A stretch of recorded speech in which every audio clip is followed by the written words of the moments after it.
Sardar Patel educational institute સંચાલિત Shrimati MS લખાણી કન્યા વિદ્યાલય પ્રાથમિક વિભાગ ધોરણ 4 વિષય પર્યાવરણ પ્રકરણ 11 વાડીમાં વિષય શિક્ષક રીટાબેન સોલંકી. બાળકો, આપણે આગળના તાસમાં આ પાઠમાં ઘણું બધું સમજી ગયા અને શીખ્યા. વનસ્પતિ વિશે અને ફૂલો વિશે પણ જાણ્યું. હવે વધુ આગળ આપણે જોઈએ, થોડું વધારે જાણીએ.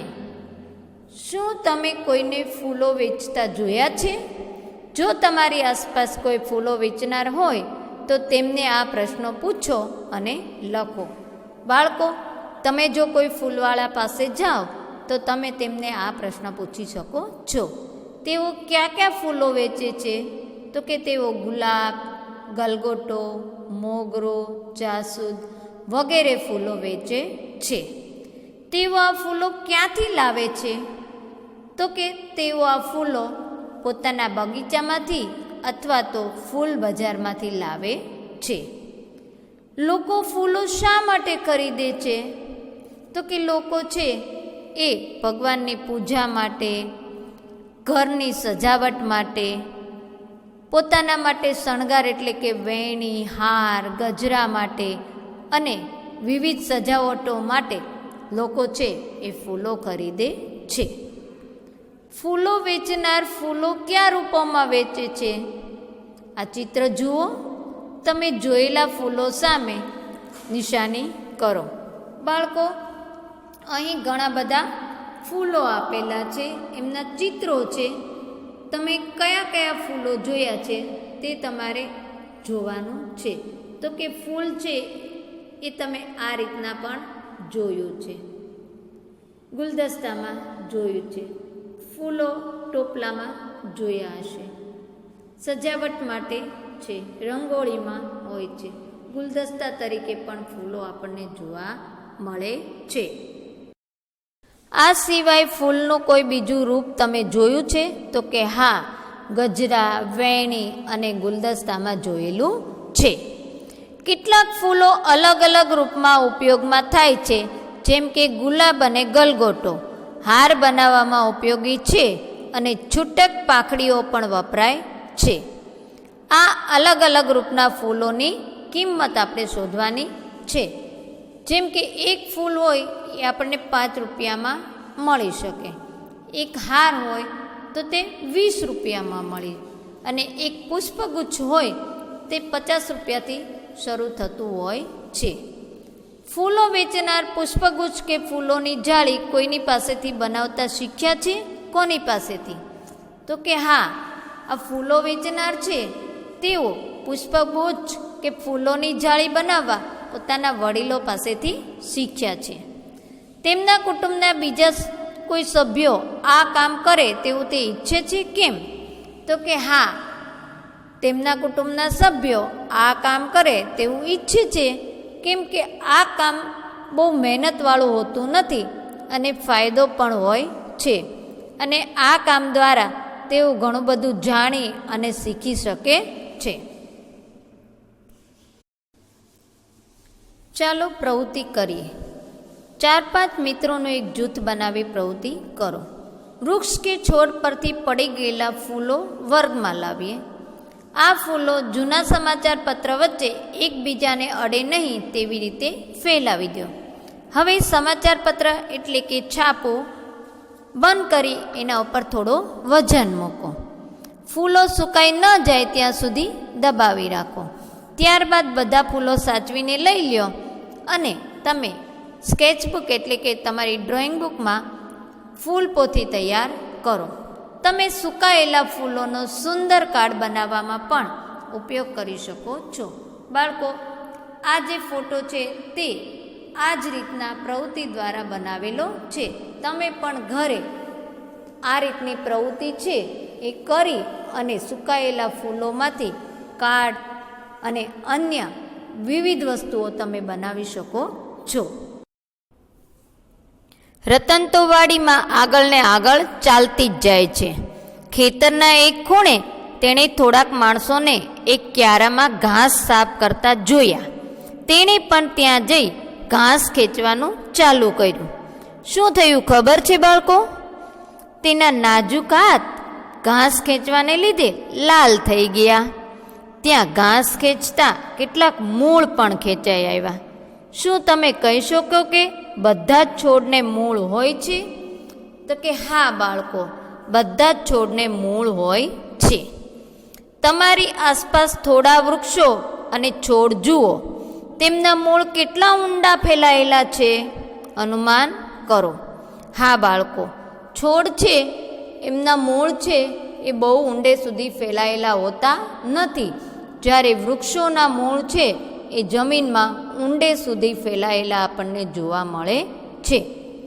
ત્યાં રતને જોયું રામજીભાઈ મૂળા ખેંચીને બહાર કાઢતા હતા. રતને રામજીભાઈને પૂછ્યું તો તેમણે કહ્યું, બેટા આ મૂળા છે અને તે પણ મૂળ જ છે. ત્યાં અચાનક એકદમ વરસાદ શરૂ થયો. ભારે પવન સાથે વરસાદ હોવા છતાં ખેતરના કિનારે ઊભા વૃક્ષો તો અડીખમ ઊભા હતા. ભારે પવન હોવા છતાં વૃક્ષ કેમ પડ્યું નહીં, અનુમાન કરો. તો કે ભારે પવન હોવા છતાં વૃક્ષ પડ્યું નહીં, કેમ કે વૃક્ષને ઊભું રહેવા મૂળ છે એ આધાર આપે છે અને મૂળ એ વૃક્ષને જમીન સાથે જકડી રાખે છે. ઉગતા નાના છોડને પાણી મળતા જ તેના સુકાયેલા પાંદડા ફરી તાજા કેમ બની જતા હશે? તો કે જે છોડ હોય છે એને આપણે પાણી ન આપીએ તો તેના પાન છે એ ધીમે ધીમે સુકાવા લાગે છે, પરંતુ જો તેને ફરી પાણી મળતા પાણી છે એ મૂળ સુધી જાય છે અને મૂળ છે આ પાણીને પાન સુધી પહોંચાડે છે. આ રીતે ફરી છે એના પાન છે એ તાજા બની જાય છે. તમારી આસપાસ ક્યાં છોડને નિયમિત પાણી આપવું પડે છે? તો કે તુલસી, ગુલાબ, ગલગોટો અને કુંડામાં વાવેલા નાના છોડને નિયમિત છે એ પાણી આપવું પડે છે. રતનને પણ ખબર પડી કે તેના ઘરની આગળ ઉગેલા મોટા લીમડાને તેના ઘણા સમયથી પાણી આપ્યું નથી.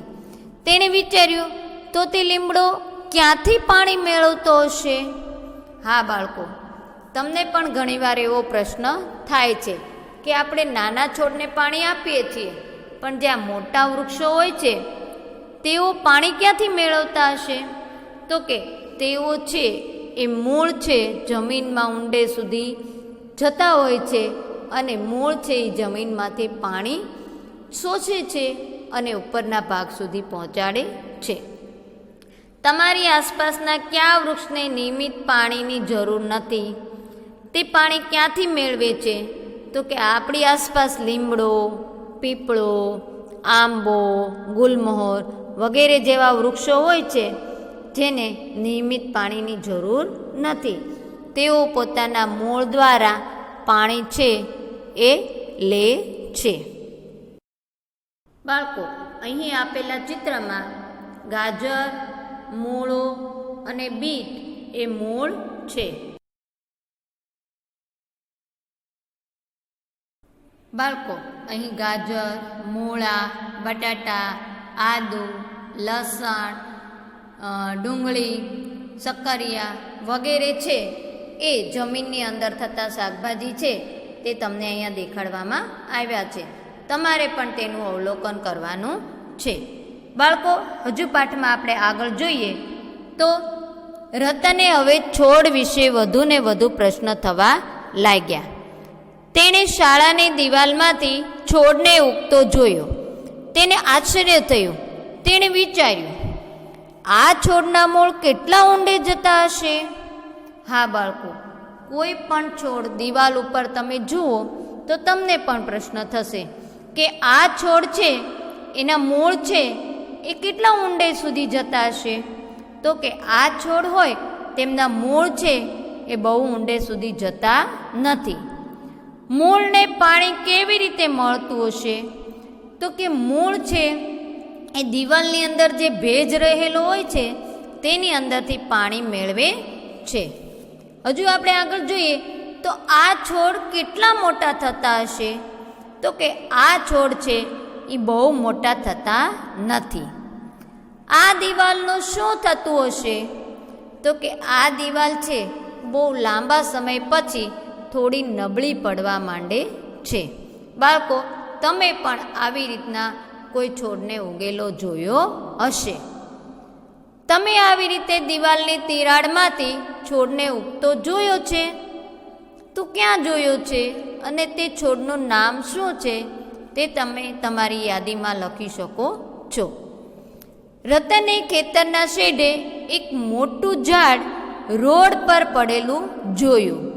તેને તેની શાળાનું લીમડાનું વૃક્ષ યાદ આવ્યું. શેઢે પડેલા વૃક્ષના થોડા તૂટેલા મૂળ તે જોઈ શકતી હતી. તેણે વિચાર્યું, આ વૃક્ષને કોઈએ ઉખાડ્યું છે કે તે જાતે જ પડી ગયું હશે?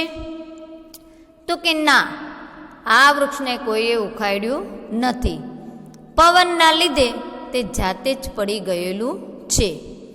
આ વૃક્ષ કેટલું જૂનું હશે? તો કે વૃક્ષના મૂળને જોતા ખ્યાલ આવે છે કે તે વૃક્ષ છે એ કેટલા વર્ષ જૂનું હશે. શેઢા પરના પથ્થરોની વચ્ચે આ વૃક્ષ પાણી ક્યાંથી મેળવતું હશે?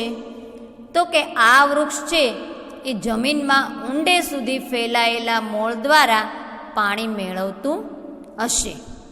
ચાલો વાત કરીએ, તમારા વિસ્તારમાં કયા વૃક્ષ જૂના છે? તે કેટલા જૂના છે તે તમારા વડીલો પાસેથી જાણવાનું છે. આ વૃક્ષ પર રહેતા પ્રાણીઓના નામ આપો. તો કે વૃક્ષ પર ઘણા બધા પ્રાણીઓ, પંખીઓ આપણને જોવા મળે છે. પોપટ, કાગડો, કબૂતર, ખિસકોલી વગેરે જોવા મળે છે. તમે કોઈ મોટા વૃક્ષને નીચે પડેલું જોયું છે? તમે તે જોયું ત્યારે શું વિચાર આવ્યો? બાળકો, તમે કોઈ વાર આવી રીતના વૃક્ષ જુઓ અને તમને કોઈ વિચાર આવે તો તમે શિક્ષકને અથવા તમારા વડીલને પૂછી શકો છો. વિચિત્ર મૂળ. તમે વડના વૃક્ષ પર હિંચકા ખાધા છે? તો કે હા. હિંચકા ખાવા તમે શું પકડ્યું? તો કે હિંચકા ખાવા વડવાએ પકડી. લટકેલી ડાળીઓ કોના જેવી દેખાય છે? તો કે લટકેલી ડાળીઓ છે એ દોરી કે દોરડા જેવી આપણને દેખાય છે. બાળકો, તે છે તે વડના મૂળ છે અને તેને વડવાઈ કહેવાય છે. તે ડાળીઓમાંથી ઉગી છેક જમીન સુધી ઉતરે છે. હા બાળકો, વડના બે રીતે મૂળ હોય છે. એક તો જમીનની અંદર રહેલા મૂળ અને બીજું છે વડની ડાળીઓ છે તેમાંથી બીજા મૂળ નીકળે છે જે નીચેની તરફ આવે છે. તેને આપણે વડવાઈઓ કહીએ છીએ. કોઈ વાર આ વડવાઈઓ છે ખૂબ જ લાંબી થઈ નીચે જમીન સુધી આવી જાય છે અને આ વડવાઈઓમાંથી બીજો નવો છોડ છે, વૃક્ષ છે તે ઉગી નીકળે છે. બાળકો, ભરૂચ જિલ્લામાં આવેલો કબીરવડ તો ખૂબ જ મોટો છે. તેની વડવાઈઓ હવે થાંભલા જેવી બની વડને મજબૂત આધાર આપે છે. હા બાળકો, કબીરવડમાં તમે જોશો તો આવા વડવાઈઓ દ્વારા બીજા વડો છે એ ખૂબ જ સારી રીતના મોટા થયેલા આપણને જોવા મળે છે. આ વાતને યાદ રાખજો કે વડને બીજા વૃક્ષોની જેમ જમીનની અંદર પણ મૂળ હોય છે અને આવી રીતના આપણને દેખાય તેવા પણ મૂળ હોય છે. તમે વડ સિવાય કોઈ વૃક્ષની ડાળીઓમાંથી મૂળ ઉગતા જોયા છે? તો કે ના. ચાલો પ્રવૃત્તિ કરીએ. બાળકો, અહીં આપણે એક પ્રવૃત્તિ કરવાની છે. તેમાં જોઈશે અનાજ અથવા કઠોળના દાણા, રૂ, કાચનો ગ્લાસ અથવા તો ટ્રાન્સપરન્ટ એટલે કે પારદર્શક ગ્લાસ. હવે આપણે પ્રવૃત્તિ કરીએ. પ્રવૃત્તિમાં બાળકો આપણે જે વસ્તુ લીધી છે તે દ્વારા આપણે પ્રવૃત્તિ કરવાની છે. સૌપ્રથમ તમે જે અનાજ કે કઠોળના દાણા લીધા છે તેને આખી રાત છે પાણી ભરેલા વાટકામાં ડૂબાડેલા રાખો. પીંજેલા રૂને લઈ ભીનું કરો. તે પ્યાલાના મોં પર મૂકો.